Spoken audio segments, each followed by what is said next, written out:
When you start thinking about financial planning, most of us go straight to investing. But if you skip the other parts of your financial plan, one bad day can wipe out everything you've been working so hard to build. So today, I'm covering the parts of your financial plan that have nothing to do with investing.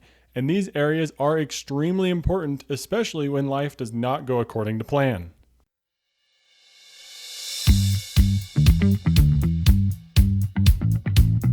Welcome, new and returning Money Buddies. I'm your host, Skylar Fleming, and thank you for joining me today.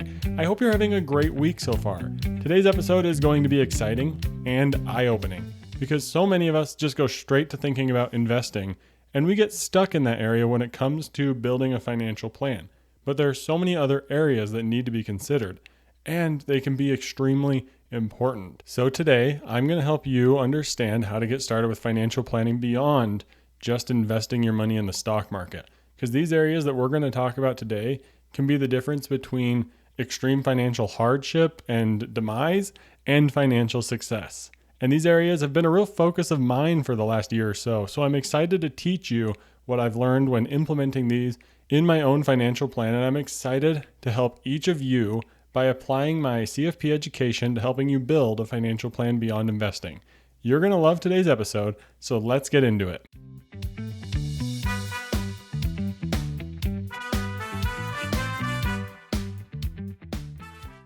There are three areas that we're going to talk about today, and that includes insurance, estate planning, and psychology. Three areas of your financial plan that are surprisingly very important. You need to make sure to consider these. And we're going to start off with one of the big ones, and that's term life insurance. My new guide on my website at fp4ya.com/guide has a section about term life insurance. So I'm going to read some things from there and help you figure out how to calculate how much you need. Term life insurance has one job. It's to replace your income if you die and someone depends on it. The question isn't whether to get life insurance. If anyone relies on your income, you need to get it. Now, the real question is how much. So let's start off today by helping you calculate one of the most important insurances that you can purchase. Because yes, there are situations where you may not need it, but if you're a young adult and anyone depends on your income, you should have life insurance. If you are in a situation where nobody depends on your income besides you, then you probably don't need life insurance. But the majority of us do have someone who depends on our income, so let's touch on this. I'm going to explain to you the different steps to calculate how much life insurance you need, but you can find the exact calculator that I'm referencing at fp4ya.com/guide. Of course, that link will be in the show notes. Click on risk and insurance at the top and you'll see the calculator right there. But let me walk you through how to calculate this so you can begin thinking through these numbers in your mind. Step one is to think about one-time expenses that your beneficiaries would face in your absence. This includes things like moving or a mortgage payoff, any outstanding debts that you have, some education expenses if you have dependents that you want to pay for their education, and of course, final expenses. That's things like burial expenses and so forth. But make sure you consider your living situation and also know how is it going to change if you were to pass away and what kind of things do you want to pay for when that lifestyle change happens. That's the important things to consider with these one-time purchases and one-time expenses that your beneficiaries would face. Step two of all of this is ongoing income replacement. This means you need to think about how much money your family relies on every year in terms of annual income, how many years will that income need to be replaced, and what is an expected investment rate of return, because that is going to be an important part of the calculation. And it's easy to calculate the one-time expenses, right? If your mortgage is $500,000, you need at least $500,000. But where everyone gets tripped up, it's on replacing your income. How do you do that as a one-time payment? There are ways to calculate this, and you'll need your investment rate and how long the income will be needed. It's something very easy to figure out with a calculator. So head over to the website and start calculating it, because financial planning might not be your specialty and you might not love doing the math around this, but the calculator will take care of it for you. And if you need any help figuring this out, please let me know. And then the third step is to figure out what coverage you already have and figure out how long you want this policy to last. You probably have some sort of life insurance already, and it's important to consider that. Because if you have a small $500,000 policy that you got a few years ago, make sure you consider that when it comes to buying more. Because you may need $2 million of life insurance, but if you already have $500,000, then that's going to save you some money on premiums. But make sure you keep it simple. Term life insurance is the right choice for almost every young adult. It's straightforward, and you pay for the coverage for a set number of years, and your beneficiaries will get a payout tax-free if something happens, and you're not paying for some nonsensical investment feature that you don't need. Avoid whole life policies that are pitched as investments and stick to the simple term life insurance option because simplicity is key everywhere in our financial lives, especially when it comes to insurance. Your insurance policy shouldn't take a PhD to understand. If it does, it's way too complicated. Keep it simple, go for term life insurance right out the gate so you don't have to worry about figuring out some sort of magical insurance policy and understanding exactly how it works. And yes, I know that insurance may not be the funnest topic to start off this episode with, but it's one of the most important things that we need to consider beyond investing when it comes to building our financial plan. And of course, life insurance is very important, and it's one that gets a lot of coverage. But another extremely important insurance is disability insurance. So what is disability insurance and why do you need it? Well, from an article at NerdWallet, they say the chance of missing months or years of work because of an injury or illness may seem remote, especially if you're young and healthy like those of us here or if you're working at a desk. But more than 1 in 4 20-year-olds will experience a disability before they reach retirement age, according to Social Security. Now, that is a shocking statistic that more than 25% of 20-year-olds will experience a disability before they reach retirement age. That means if there's 100 people listening to this podcast episode, then 25 of you or more listening will experience a disability before you reach retirement. I would submit to you that it's more likely you're going to experience a disability than it is that you're going to die and have to use your life insurance. That's why disability insurance is so important. It's something we cannot ignore, especially if you're the primary moneymaker in your family. To teach you a little bit more about disability insurance, there are 2 different types. There's short-term disability and long-term disability. So let me outline those for you here. Short-term typically replaces 60% to 70% of your salary, pays out for just a few months, and it may have a real short waiting period, and then your benefits can be paid out. Now, long-term disability insurance may cover a little bit less of your salary, but this can go until your disability ends or if you have a certain age selected as the end of your policy. And it's common that there's a 90-day waiting period before benefits are paid out, so that's where an emergency fund can be extremely helpful. So how do you get disability insurance? Now that you know it's so important and what it does, you can get disability insurance through an employer-sponsored coverage, you can get it through a workplace plan, you can get it through a professional association, or you can buy individual policies. And now if you can get disability insurance through group coverage like your workplace or a professional association, it's going to end up being cheaper. It can be something that can be quite expensive to go out and buy on your own. So if you're part of a professional organization or your work offers some that you can buy to get supplemental disability insurance, it's likely you'll want to go that route. But of course, if you get it through your work, make sure you're aware that it won't follow you if you leave your job. Disability insurance is important to have, and you don't want to switch jobs and then realize you don't have disability insurance anymore. So make sure you're constantly keeping aware of that. I think a good way to get disability insurance is through a professional organization that you may be a member of. My wife is a member of the AAPA, and they offer group disability insurance, and it was at a much cheaper rate than her individual policy that she had before. So make sure you shop all over the place, including your work, professional organizations, and individual marketplaces. But if you're wondering how much you need, my guide also has an estimator on how much disability insurance you should be considering. Just like the life insurance calculator, the free guide has that calculator built in for you. So go check out the guide. The link is in the show notes.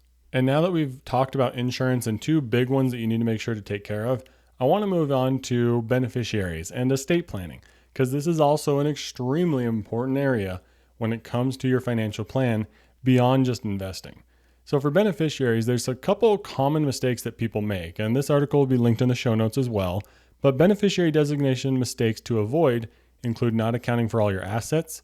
So this means you don't list one on your 401k or some random account that you have out there. 2, not having an actual plan. 3, not reviewing and updating. And 4, ignoring the impact of your assets on your beneficiaries. Not reviewing and updating is such a common mistake.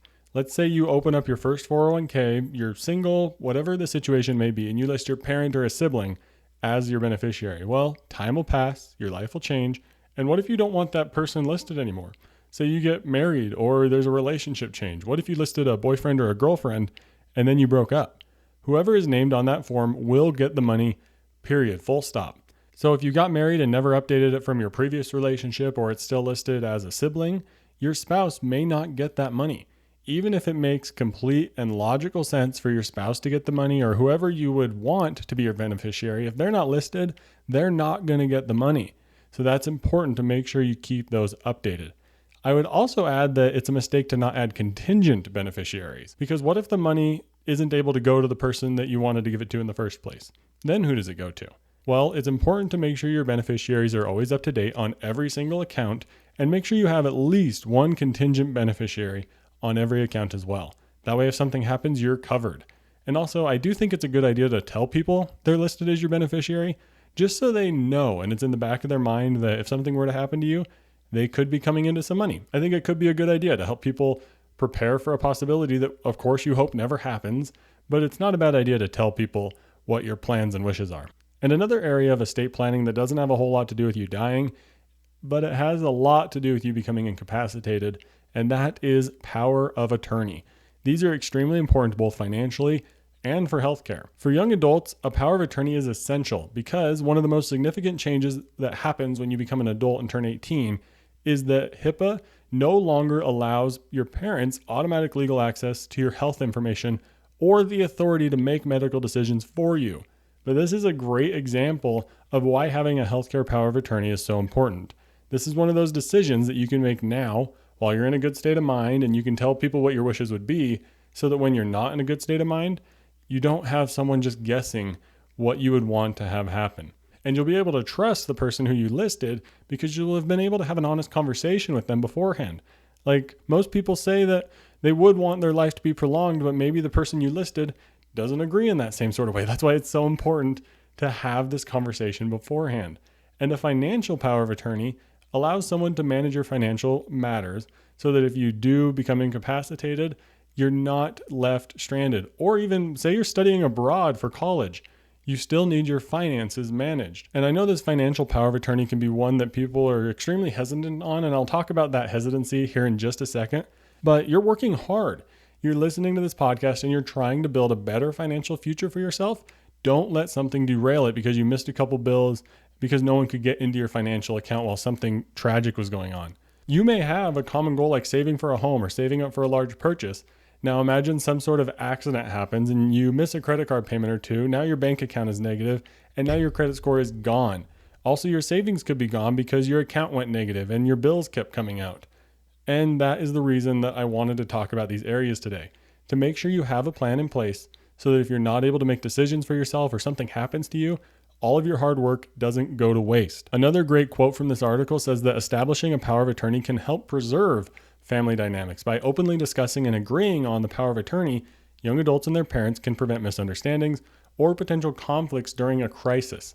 That's just what I mentioned earlier. If you have these conversations when you're in a good state of mind, it's going to be a whole lot easier to be confident knowing that people are going to make the decision that you would want them to make. And now you may be hesitant to establish this power of attorney. However, a power of attorney doesn't strip away any legal rights. Instead, it's a safety net. It allows a trusted individual to step in when needed. Importantly, you will retain the right to revoke or amend the power of attorney at any time. You can always change it. So let's say you list someone and something changes with your relationship, you can always go change it again. You don't lose your independence or your right to manage money. You're not giving your parents control over your entire life just by naming them as a power of attorney. And now that does it for estate planning. We've talked about two key areas though, beyond investing, like insurance and estate planning. But I want to wrap up our research and lesson here talking about psychology, because this is such an important area that's often overlooked. Many of us don't even consider the mental aspects of managing our money. So I want to talk about some biases and the importance of writing down your plan. Section 7 of my guide for young adults to get started with financial planning talks about psychology, and it opens up teaching you about some different behavioral financial biases. So I want to teach you a little bit more about a few specific ones, but if you want to learn more about all of them, head over to fp4ya.com/guide and click on psychology at the top. But the ones listed on the website include present bias, loss aversion, mental accounting, anchoring bias, overconfidence bias, herd mentality, sunk cost fallacy, and confirmation bias. The two that I want to really hit on today include loss aversion and mental accounting. Loss aversion is something that is extremely important to be aware of. It means that losses feel more painful than the equivalent gain feels good. This is one that's extremely important to be aware of when it does come to investing. And I know this episode isn't about investing, but I do want to add this one in here for you. It's so hard to hold and not panic when you have losses in your investment account because they feel so much worse than any sort of gain fills. And every single person listening to this, including you and including me, feels this way. It is not something we can get rid of, but it is something we can be aware of and push through. The other one is mental accounting. It's the idea that our money is different based on where it comes from or what it's assigned to in our minds. I used to deal with this one a lot. My wife used to always say that all of our money is our money and we can use it however we want to, but I would get extremely worried because our specific sinking funds or buckets would be close to zero, and that would stress me out because of mental accounting. Even though all of our money equals the same amount, no matter where it is and no matter what it's accounted for in my mind. It is something to be aware of. That way you don't assign extra value to a $1 bill that equals the same thing no matter where it is.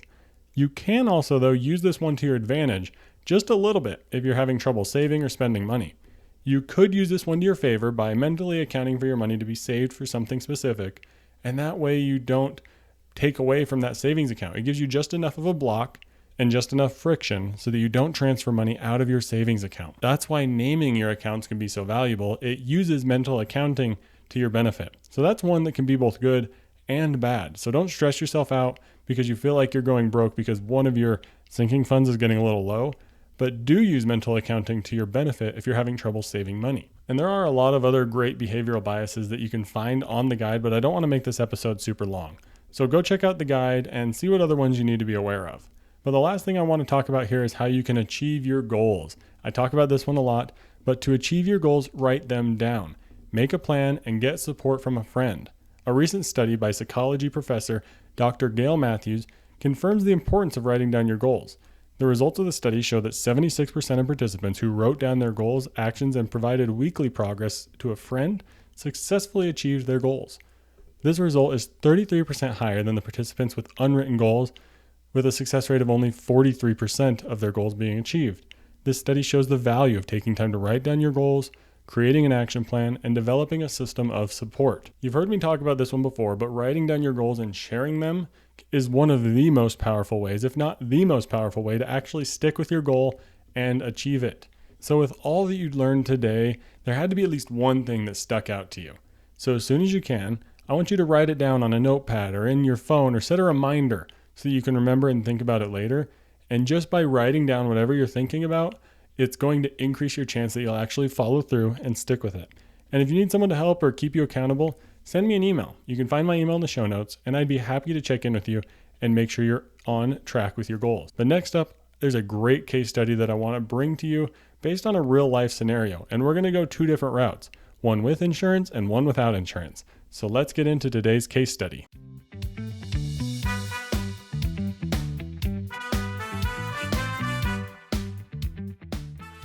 I want to bring everything we just talked about to life with today's case study, and the best way to understand why this matters is to see it play out. So I want to introduce to you Kayla and Derek, and I'll explain their situation a little bit more here in just a second, but they're a young married couple, they have a 2-year-old daughter, and honestly, their situation looks extremely familiar. We're going to walk through this story twice. The same incident, same family, two completely different outcomes because of one decision. So, to introduce them, Kayla's 29 years old, making about $82,000 a year. Derek's 27 years old, he's working part-time and staying home most of the time to take care of their daughter. Derek brings in about $20,000 a year, so their income's right around $100,000, but they both know that Kayla's income is the one that is paying the bills and keeping the lights on. They have a mortgage, a car payment, and daycare costs on the days that Derek works, and about $40,000 of student loans between the two of them. They have a small emergency fund of about $4,000, which would cover a couple weeks of their expenses, but neither of them have disability insurance. Kayla has a basic group policy through her employer, but that only covers about 50% of her salary after a 90-day waiting period. But one Tuesday morning, Kayla's on her way to work. She gets hit by another driver who ran a red light.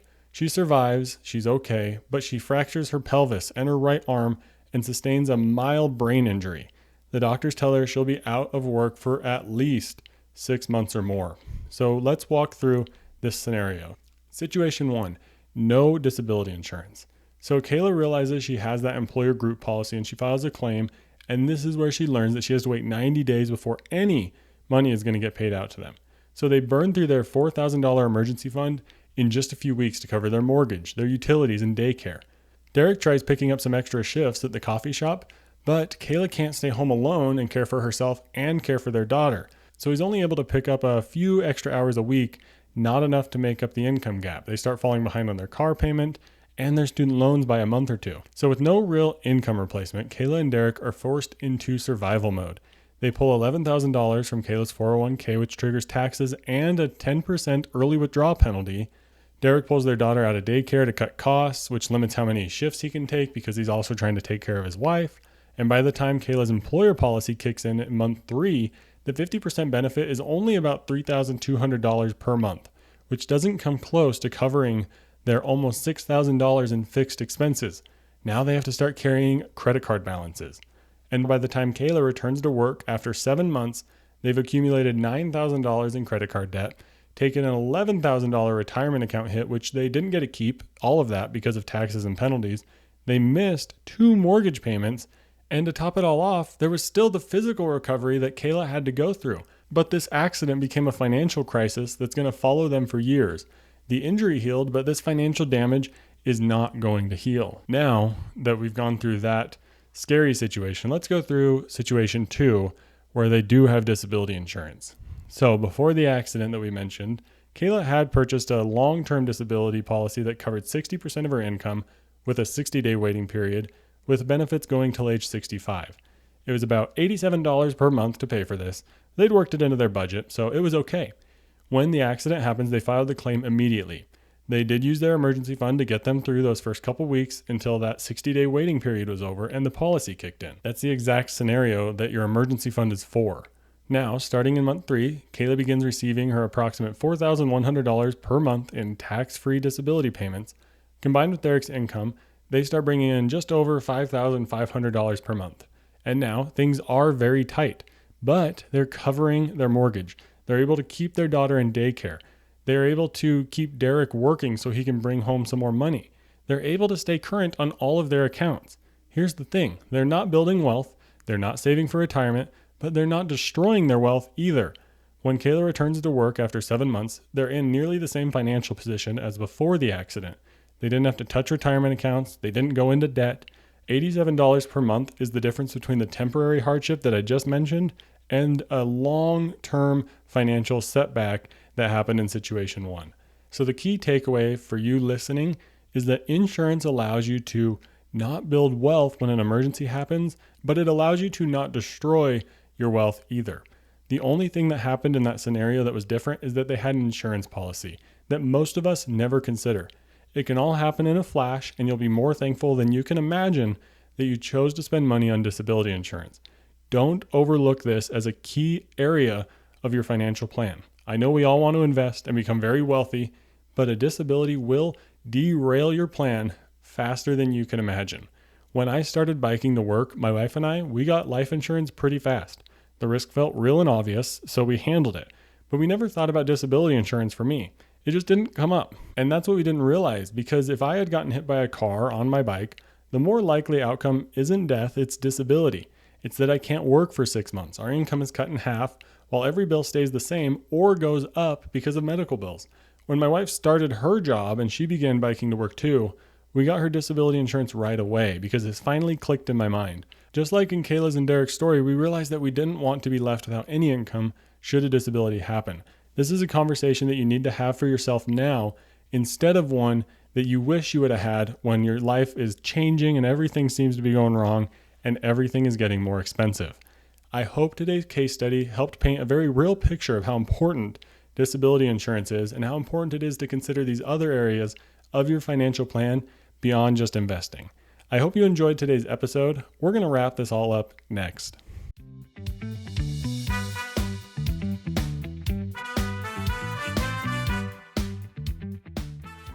The one action item for each and every one of you today is to consider one of the 3 areas we talked about and take action. If it was insurance, go and figure out how much life insurance or disability insurance you need and get a quote. If it was estate planning, go and update your beneficiaries right now or go fill out your power of attorney documents. If it was psychology, then go and learn more about the different biases and write down your financial plan. And I would love for each and every one of you to go check out the free guide to getting started with building your own financial plan. My guide is tailored and built specifically for you, for young adults, young couples, young professionals, or anyone who feels like they're just getting started with financial planning. So head over to fp4 fp4ya.com/guide. That's fp4ya.com/guide. And get started today with all the different areas that go into financial planning. I promise you're going to walk away feeling more confident about your financial situation. And the guide's going to help you get a good grasp on all these different areas that we need to start thinking about when it comes to building an actual financial plan. And next week I have a great episode lined up because it's likely that you're listening to this and you're the person who's managing money either for yourself or in a relationship. So what happens if you die? Does your partner or spouse or other people know how to keep your money going or what to do with your money? Is there some sort of way for them to know how to manage all the different accounts or the things going on financially? Even if you're not married and trying to manage your own financial situation, is there someone else that knows how to take care of it and could help you or maybe take care of your money when you're gone? Next week's podcast episode is going to talk about what to do when the financial manager of the family dies. Yes, of course, we're going to talk about estate planning, but there's also some more practical areas like keeping track of all your accounts and how to manage your system. I'm going to give you some great tips and teach you how my wife and I have this set up so that if anything happens to me, she could pick it right up and keep running with our financial goals. But thank you for listening to this week's episode of Financial Planning for Young Adults. I'm your host, Skylar Fleming. Have a great week. And hey, quick heads up. This podcast, it's meant to be educational and it's for entertainment purposes. It's not personalized financial advice for your specific situation. So before you go out and make any big money moves, make sure you chat with a qualified financial professional who knows your full financial picture.